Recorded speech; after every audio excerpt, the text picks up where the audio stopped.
जो भ्रष्ट होने के चांस होते हैं वो प्रायः स्त्री पुरुष शरीर के आकर्षण से होते हैं। जैसे आज आपने अच्छा पदार्थ पा लिया, कोई विशेष फर्क की बात नहीं। आपने थोड़ा धन संग्रह कर लिया, विवेक हुआ, आपने साधु भंडारा कर दिया, कोई हानि नहीं हुई। आपकी बड़ी यश कीर्ति हो रही, थोड़ा सुलझ गए, समझ गए कि भगवत संबंध से यश कीर्ति हो रही, वो आपको फंसा नहीं पाए। एक विशेष फंसने का, भ्रष्ट होने का चांस होता है स्त्री पुरुष का आकर्षण।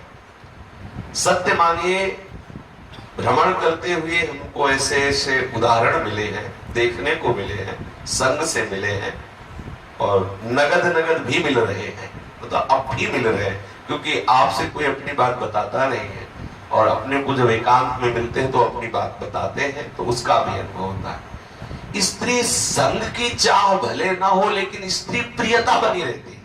ध्यान रखना, स्त्री साधक के हृदय में पुरुष संग भले ना हो पावे, लेकिन पुरुष की प्रियता बनी रहती है, पुरुष शरीर की प्रियता बनी रहती है। ये देखा, मतलब सूक्ष्मता की बात, ठीक बात समझ लीजिए। यदि आप विषयी पुरुषों का दर्शन करेंगे तो विषय संयोग की लालसा होगी। संगम त्यजेत मिथुन प्रतिनाम मोक्षो सर्वात्मना न विसृजेत बहिरिंद्रियाणि। ये सौभरी जी का अनुभव है, उन्होंने इस श्लोक कहा है। जहां माताएं बहनें हो, हम उस साधक को बहुत हेय समझते हैं जो साधना में इस बात की छूट करता है, स्त्रियों से बात करता है, स्त्रियों की तरफ देखता है। किसी की ताकत है तुम्हें आदि तरफ अंगुली कोई उठा सके? जैसे किसी साधक ने आज अब बताया कि हमको किसी ने ऐसा कहा, अगर तुम गलत नहीं होगे तो तुम्हारी तरफ अंगुली उठाने की किसी के सामर्थ्य नहीं है, निश्चित समझो। हाँ, ये जरूर हो सकता है तुम 10% गलत हो तो 90% और जोड़ के 100% कह देगा। ध्यान रखना, कोई भी साधक किसी भी माता बहन की तरफ देखा तो निश्चित पति तो हो जाएगा, उसे कोई नहीं रोक सकता, क्योंकि दृष्टि से संग। एक मछली की क्रीड़ा को देखकर सौभरी महाराज ने अपना अनुभव कहा है। ये बिल्कुल साधक को सावधान रहने की जरूरत है, भ्रष्ट होने का चांस ही न दिया जाए। आंतरिक जब मन विषय का चिंतन करे, उसी समय सावधान होकर पुकारो, उसी समय सत्संग करो, उसी समय भागो और किसी ऐसे संत के समीप जाओ जो तुम्हें वो बल प्रदान कर सके। तत्काल आप मन पर शासन कीजिए, और अगर ऐसा कोई संयोग ना मिले तो फिर प्रगट में वहां मत रुकिए जहां ऐसे विषय सामग्री का बाहुल्य हो, संयोग हो, जहां माताएं बहनें रहती हो, जिनका देखना सहज में हो रहा हो, जहां ऐसे आश्रम में तो रहना ही नहीं चाहिए साधक को जहां माताएं बहनें सहन करती है और वही तुम्हारा बगल में कमरा। कभी नहीं होना चाहिए। भीख मांगे, खाए, फुटपाथ में भरे पड़े, अपने जीवन को नष्ट न करें। बहुत कम समय है, हमने देखा है 70-70, 90-90 वर्ष की अवस्था में भी स्त्री प्रियता, पुरुष प्रियता बनी रहती है। मन बहुत बेईमान, थोड़ी देर के लिए आपको सिद्ध बना देगा, इसके बाद वो क्या दुर्दशा करेगा आप सोच भी नहीं सकते। जो परमार्थ से आगे बढ़ना चाहता है, परमार्थ में आगे बढ़ना चाहता है, उसको ठीक शास्त्र और सदगुरु के अनुसार चलना चाहिए। दृष्टि को बचा के होश में, बहुत कीमती जन्म है, किस लिए? बहुत सावधानी। भ्रष्ट होने का निमंत्रण हम देते हैं, स्वयं देते हैं। अंदर से भोगों का संकल्प और बाहर से भोगी पुरुषों का सानिध्य। जरा महापुरुषों के वचनों पर ध्यान। संगम त्यजेत मिथुन प्रतिनाम मोक्षो। जो मोक्ष प्राप्त करना चाहता है उस मुमुक्षु को विषयी पुरुषों का कदापि संग, भूखे मर जाएंगे लेकिन विषयी पुरुषों का संग नहीं करेंगे। वहां हम नहीं बैठेंगे जहां स्त्रियों का स्पर्श प्राप्त हो, हम वहां नहीं बैठेंगे जहां उनके दर्शन में सुविधा हो। भले अलग एकांत बैठ जाओ, ऐसे बैठ जाओ, अपनी चेष्टाओं को देखो, कहीं कामुक चेष्टाएं तो नहीं है, कहीं ऐसा तो नहीं हमारे हृदय में स्त्री प्रियता या स्त्री साधक पुरुष प्रियता जागृत हो। वही काट दो जहां प्रियता प्रकट हो रही, आप स्वतंत्र हो जाएंगे। एक दिन ऐसा आएगा कि स्फुरण ही खत्म हो जाएगी, चाहे माताएं बहनें आसपास बैठी रहे। जब भगवत भाव आ गया फिर कोई परास्त नहीं कर सकता है। पर सावधान, अंतिम श्वास तक साधक को सावधान रहना चाहिए। भ्रष्ट होने के चांस ही कहा है, भगवत बल है, हमें कौन परास्त कर सकता है?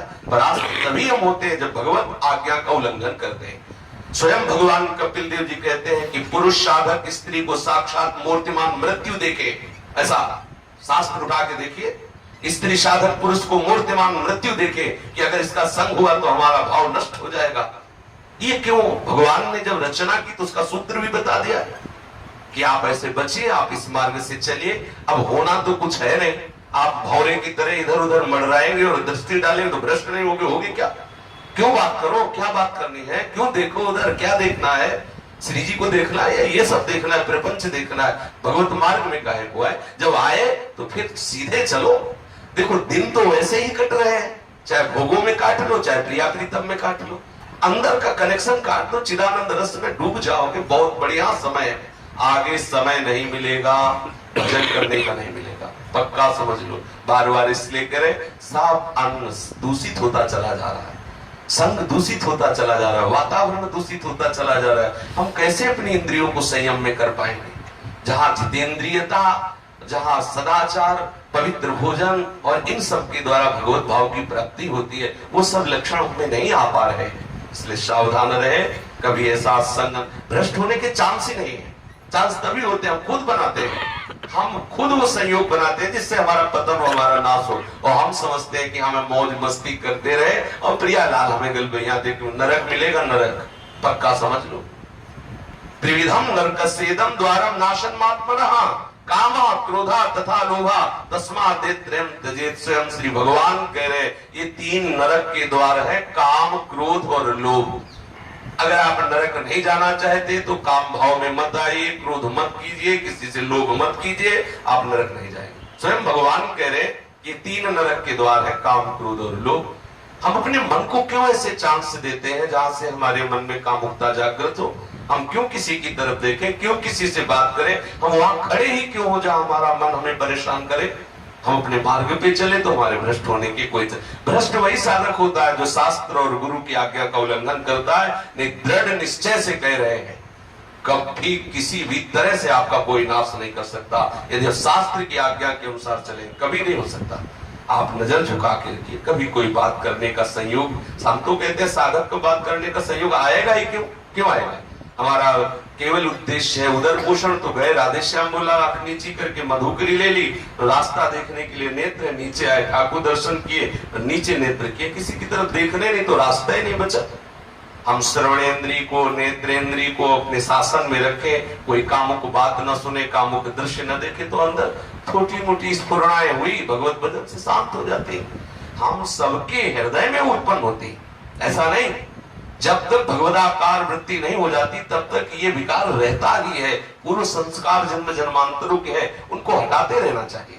और एक दिन ऐसा आता है हृदय एकदम शांत निर्मल, जब घर में खाने को मिलता है तो बाहर झूठी झूठी पत्तले चाटने की इच्छा नहीं होती। निज सुख बिन मन होई कि थीरा, जब अपना मन परमात्मा सुख में, कहाँ मलमूत्र के इन शरीरों में कोई राग करेगा जिसको भगवत चरणारविंद का अनुराग प्राप्त है। खूब प्रवचन सुनो, आज्ञा का पालन न करो, चिंतन मनन न करो तो भ्रष्ट रखे हो।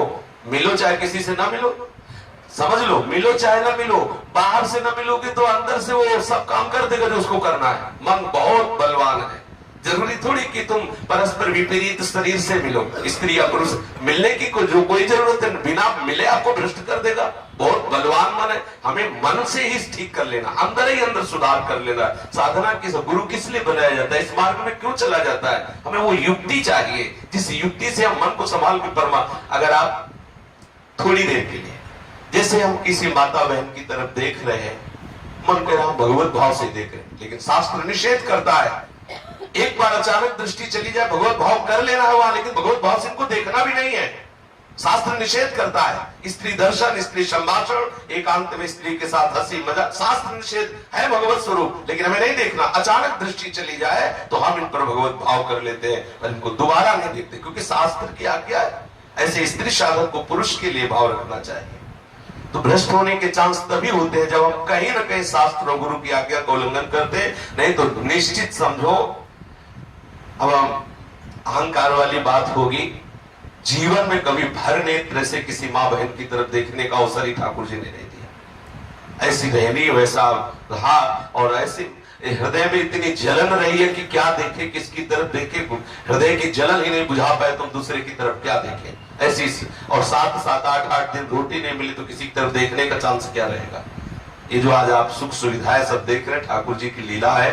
शरीर रोगी तो इसलिए थोड़ा ऐसा भी है, नहीं तो इतना वैराग्य से जीवन, किसी जब पेट ही जल रहा है भूख के मारे, ठीक करने नहीं पो 3 दिन तो यही नहीं पाया इसी कुटिया में।